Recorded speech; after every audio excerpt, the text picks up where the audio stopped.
Hello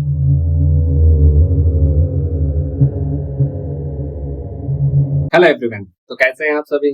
I hope सब मस्त होंगे। आई एम राजेश दम फ्रॉम एसपीएमसी बीकानेर। तो इस लेक्चर के अंदर अपन देखेंगे ग्लाइसिन की मेटाबॉलिज्म। तो ग्लाइसिन अपने लिए इंपॉर्टेंट क्यों है? क्योंकि इसके अंदर दो तीन क्या होते हैं, शॉर्ट नोट आते हैं। अपनी यूनिवर्सिटी में इससे क्या बनते हैं, दो तीन शॉर्ट नोट बनते हैं, इसलिए अपने लिए इंपॉर्टेंट है। तो स्टार्ट करते हैं लेक्चर। आपको क्या करना है, इसके अंदर जो भी पाथवे आएगा ना, उसको एक बार लेक्चर कंप्लीट होने के बाद रिवाइज करना है, ठीक है। तो अब अपन देखते हैं ग्लाइसिन की जन्म कुंडली, देखते हैं थोड़ा बहुत इसके बारे में पढ़ते हैं, ठीक है ना। तो ग्लाइसिन क्या होता है? सबसे सिंपल अमाइनो एसिड होता है। देखो यहाँ पे इसकी स्ट्रक्चर भी है। तो इसमें क्या होता है, एक कार्बन एटम होता है जिसकी दो वैलेंसी तो हाइड्रोजन एटम कंप्लीट करता है, और एक होती है कार्बोक्सिलिक ग्रुप होता है, और एक होता है अमाइनो ग्रुप, ठीक है ना। तो ये सिंपल सी स्ट्रक्चर होती है ग्लाइसिन की। तो ये देखते हैं ये क्या होता है, सबसे सिंपलेस्ट अमाइनो एसिड होता है। सेकंड होता है कि ये देखो, इसकी दोनों वैलेंसी ये क्या है, सेम है, तो ये क्या होगा, ऑप्टिकली इनएक्टिव होगा। अपने इतना तो ऑर्गेनिक केमिस्ट्री में पढ़ रखा है ना, ये तो पता होगा। ऑप्टिकली इनएक्टिव होगा। और ये क्या होते हैं, नॉन इसेंशियल।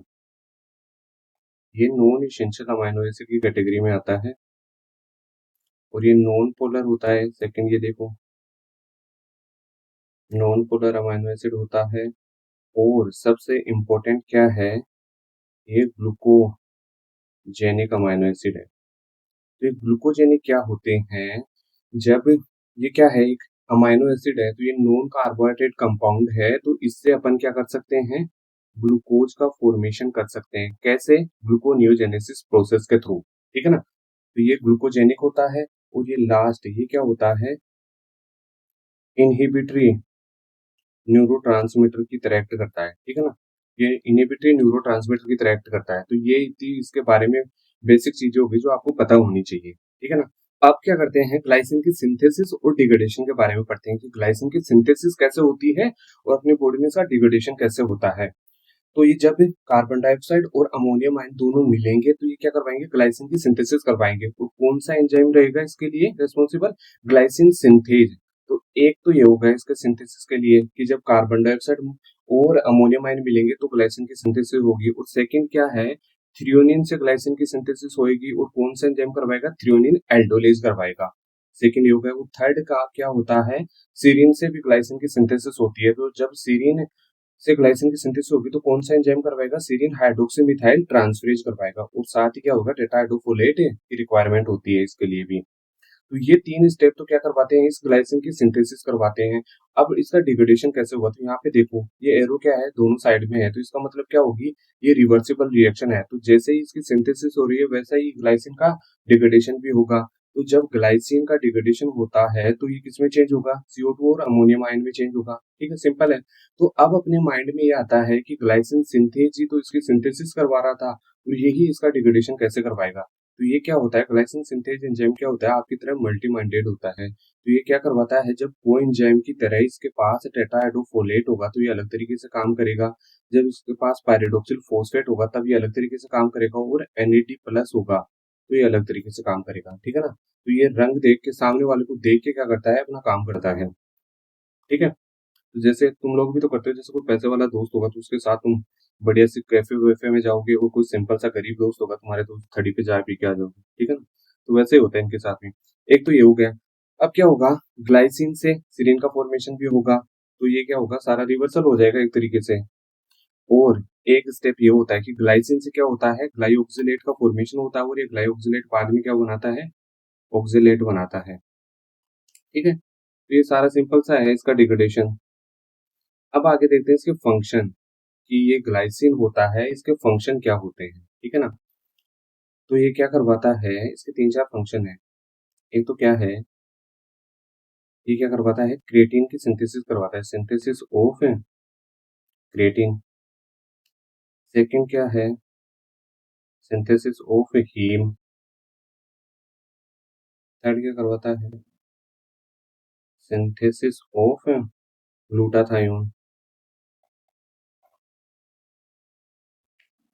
ठीक है? आप लोग भी देख रहे होंगे, ऐड आते हैं ग्लूटाथायोन के, वो टैबलेट आती है जिससे स्किन क्या करेगी, ग्लो करेगी आप लोगों की। और क्या आते हैं, सिंथेसिस ऑफ प्यूरिन रिंग। और लास्ट में आता है कि डिटॉक्सिफिकेशन में भी हेल्प करता है। ठीक है, तो ये सारे इसके क्या हो गए, फंक्शन हो गए। डिटॉक्सिफिकेशन तो यहीं पे देख लेते हैं। तो ये क्या करता है, जो बेंजोइक एसिड होता है ना, बेंजोइक एसिड होता है ना, वो अपनी बॉडी के लिए क्या होता है, टॉक्सिक होता है। तो ये उसको किस में चेंज कर देता है, हिप्यूरिक एसिड में चेंज कर देता है, जो क्या होता है, लेस टॉक्सिक होता है। ठीक है, तो ये ग्लाइसिन क्या करता है, बेंजोइक एसिड को हिप्यूरिक एसिड में चेंज कर देता है, जो कि लेस टॉक्सिक होता है। और अब अपन क्या करते हैं, इनके तो नाम पता होने चाहिए अपने लिए। इंपॉर्टेंट क्या है, सिंथेसिस ऑफ क्रिएटिन। तो क्रिएटिन की सिंथेसिस कैसे होती है वो अपन सारा इसमें देखेंगे। और बाकी के जो चार है ना, इनके अपन को नाम पता होंगे ना तो भी बहुत है। तो इस ग्लाइस क्रिएटिन सिंथेसिस पे क्या होता है, सेपरेट शॉर्ट नोट आ जाता है। तो ये क्रिएटिन क्या होता है, बेसिकली क्रिएटिन क्या होता है, ये तीन चीजों से, तीन अमीनो एसिड से मिलकर बना होता है। ग्लाइसिन, आर्जिनिन और मेथियोनिन। तो ये तीनों अमाइनो एसिड मिलके क्या करते हैं, क्रिएटिन की सिंथेसिस करवाते हैं। क्रिएटिन होता क्या है बेसिकली, तो ये क्या होता है, एनर्जी सोर्स होता है। ठीक है ना, तो इसके पास क्या होती है, एनर्जी होती है, जो अपने ब्रेन, मसल्स और ब्लड के लिए जरूरी होती है। इसको आगे बढ़ेंगे कैसे ये एनर्जी प्रोड्यूस करता है। ठीक है ना, तो यहाँ पे देखते हैं इसकी सिंथेसिस कैसे होती है। तो ये ग्लाइसिन और आर्जिनिन मिलके क्या बनाते हैं, गुआनाइडो एसीटेट बनाते हैं। और ये रिएक्शन कहाँ पे होती है, किडनी पे होती है, किडनी के पास होती है। ठीक है ना, तो ये भी ध्यान रखना है कि इसकी साइट क्या है रिएक्शन की। जब ग्लाइसिन और आर्जिनिन मिलेंगे तो गुआनाइडो एसीटेट बनेगा, और कहाँ पे बनेगा, किडनी में बनेगा। और कौन सा एंजाइम करवाता है इस रिएक्शन को catalyse, glycine arginine amino transferase करवाता है। ठीक है, अब गुआनाइडो एसीटेट क्या करेगा, लीवर के पास जाएगा और वहां पे ये क्या करेगा, मिथाइल मिथाइल ग्रुप से बाइंड करेगा और चेंज होगा क्रिएटिनिन में, क्रिएटिन में। अब आप बोलोगे वो मिथाइल ग्रुप आया कहाँ से, तो एस एडिनोसाइन मेथियोनिन क्या करता है, एक मिथाइल ग्रुप का क्या करता है, ट्रांसफर करवाता है। ये मिथाइल ग्रुप फ्री करता है। अब ये मिथाइल ग्रुप क्या करता है, गुआनाइडो एसीटेट से जाके बाइंड करता है और फिर क्या बनाता है, क्रिएटिन बनाता है। और इस रिएक्शन को कैटालाइज कौन करवाता है, गुआनाइडो एसीटेट मिथाइल ट्रांसफरेज। तो नाम से ही पता चल रहा है कि क्या हो रहा है, इसमें मिथाइल का ट्रांसफर हो रहा है। और जो एस एडेनोसाइल मेथियोनिन था वो किस में चेंज हो रहा है, एस एडेनोसाइल होमोसिस्टीन में चेंज हो रहा है। ठीक है ना, अब क्रिएटिन बन गया। अब ये क्रिएटिन क्या करेगा, फोस्फेट से बाइंड करेगा और क्या बनाएगा, क्रिएटिन फोस्फेट बनाएगा। तो फोस्फेट आएगा कहाँ से, तो अपन को पता है जब एटीपी का ब्रेकडाउन होता है तो एटीपी बनती है और एक इनऑर्गेनिक फोस्फेट आयन क्या होता है, फ्री होता है। तो ये इनऑर्गेनिक फोस्फेट आयन क्या करता है, जाके क्रिएटिन से बाइंड करता है और बनाता है क्रिएटिन फोस्फेट। ठीक है, अब ये क्रिएटिन फोस्फेट क्या करेगा, क्रिएटिनिन में चेंज होगा। तो कैसे चेंज होगा, एक तो ये जो फोस्फेट आयन इस पे बाइंड हुआ था ये फ्री होगा। ठीक है ना, तो ये फोस्फेट आयन क्या हो गया, फ्री हो गया। और दूसरा क्या है, इस क्रिएटिन से एक वाटर मोलिक्यूल का क्या होगा, रिमूवल होगा। तो जिसपे जाके क्या बनेगा, ये क्रिएटिनिन बनेगा। और क्या हो सकता है, डायरेक्ट क्रिएटिन से भी तो बन सकता है ना। यहाँ पे देखो, डायरेक्ट क्रिएटिन से भी तो क्रिएटिनिन बन सकता है। तो इसके लिए क्या करना पड़ेगा, बस एक वाटर मोलिक्यूल का क्या करना पड़ेगा, रिमूवल करना पड़ेगा। ठीक है, तो अब ये बन गया क्रिएटिनिन। और ये क्रिएटिनिन क्या होगा, फिर यूरिन के साथ बॉडी से क्या हो जाएगा, एक्सक्रीट आउट हो जाएगा। तो अब आप बोलोगे तो क्रिएटिन से अपन को एनर्जी मिल कहाँ रही है, तो ये जब क्रिएटिनिन से, जब ये क्रिएटिन क्रिएटिन फोस्फेट बनाता है और ये जब क्रिएटिन फोस्फेट क्रिएटिनिन में चेंज होता है ना, तब ये क्या कर रहा है, ये फोस्फेट आयन को क्या कर रहा है, फ्री कर रहा है। तो ये फोस्फेट आयन क्या करता है, फिर एनर्जी प्रोड्यूस करता है अपनी बॉडी के लिए। ठीक है, तो ये हो गया सारा अब क्रिएटिन के सिंथेसिस के बारे में। अब देखते हैं इसके, अगर ग्लाइसिन के मेटाबॉलिज्म में कहीं पे डिफेक्ट होगा तो अपनी बॉडी में क्या होंगे, डिसऑर्डर आएगा, बॉडी में क्या होंगे, सिम्टम आएंगे। तो वो क्या होते हैं, एक तो अगर मान लो अपने किसी भी रीनल या किडनी में क्या हो जाए, किडनी में क्या हो जाए, प्रॉब्लम हो जाए या डिफेक्ट हो जाएगा, तो क्या होएगा, जो ग्लाइसिन था उसका क्या हो जाएगा, रीएब्जॉर्प्शन नहीं होगा। तो ये ग्लाइसिन क्या होगा, यूरिन के साथ बॉडी से एक्सक्रीट आउट हो जाएगा और उसको क्या बोलेंगे, ग्लाइसिन यूरिया बोलेंगे। ठीक है ना, जब ग्लाइसिन यूरिन के साथ एक्सक्रीट आउट होने लग जाए तो उसको क्या बोलते हैं, ग्लाइसिन यूरिया बोलते हैं। सेकंड आता है हाइपर ऑक्सिल यूरिया। तो इसमें क्या होता है, अपन ने देखा था, यहाँ पे देखो, जब ग्लाइसिन की मेटाबॉलिज्म हो रही थी, डिग्रेडेशन हो रहा था, तो ये किसमें चेंज हो रहा था, ग्लाइओक्सिलेट में चेंज हो रहा था।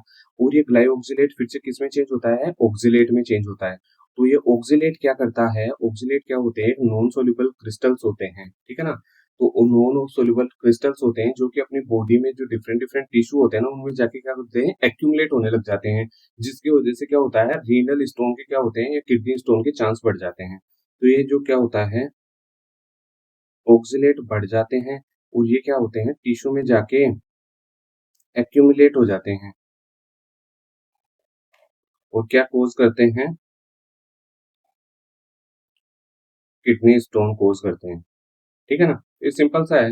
दो मेटाबॉलिक डिसऑर्डर होते हैं, एक तो क्या होता है ग्लाइसिन यूरिया होते हैं, ग्लाइसिन क्या होता है, यूरिन के साथ एक्सक्रीट आउट होने लग जाता है। सेकंड क्या है कि जब ग्लाइसिन की मेटाबॉलिज्म होएगी, जब बॉडी में ग्लाइसिन बढ़ जाएगा तो क्या बनेगा, ग्लाई ऑक्सिलेट भी ज्यादा बनेगा और जिसकी वजह से क्या होएगा, ऑक्सिलेट भी ज्यादा बनेगा। और ऑक्सिलेट क्या होता है, एक नॉन सोल्यूबल क्या बनाते हैं, क्रिस्टल बनाते हैं, जो कि क्या करेंगे, जो टिश्यू होते हैं ना अपनी बॉडी में, वहां पे जाके एक्यूमुलेट होने लग जाएंगे और ये किडनी स्टोन के भी क्या बढ़ा देंगे, किडनी स्टोन के भी चांस बढ़ा देंगे, ठीक है। तो ये सारा हो गया अपना ग्लाइसिन मेटाबॉलिज्म में। और ये क्या है, ये नोट्स हैं, यूनिवर्सिटी नोट्स है, तो आप क्या करना है, एक बार इनको रिवाइज कर लेना है। देखो सारा अपने देख लिया, इसके बेसिक देख लिए, सिंथेसिस कैसे होती है और डिग्रेडेशन कैसे होता है, और ये पाथवे आपको क्या करना है, खुद से ड्रॉ करना है एक बार। और इसके फंक्शन देख लिए, ये फंक्शन तो आपको करना ही है, ग्लाइसिन की ये क्रिएटिन की सिंथेसिस कैसे होती है, तो ये तो आपको आना ही चाहिए। और ये सारे देख लिए। थेरेप्यूटिक यूज क्या होते हैं इसका, कि हार्ट डिजीज और लिवर डिजीज के लिए क्या होता है, प्रोटेक्टिव रोल प्ले करता है ये। तो यही था लेक्चर। आपको क्या करना है, एक बार रिवाइज तो करना है बढ़िया से, और फिर भी कोई डाउट हो तो कमेंट कर दिया करो।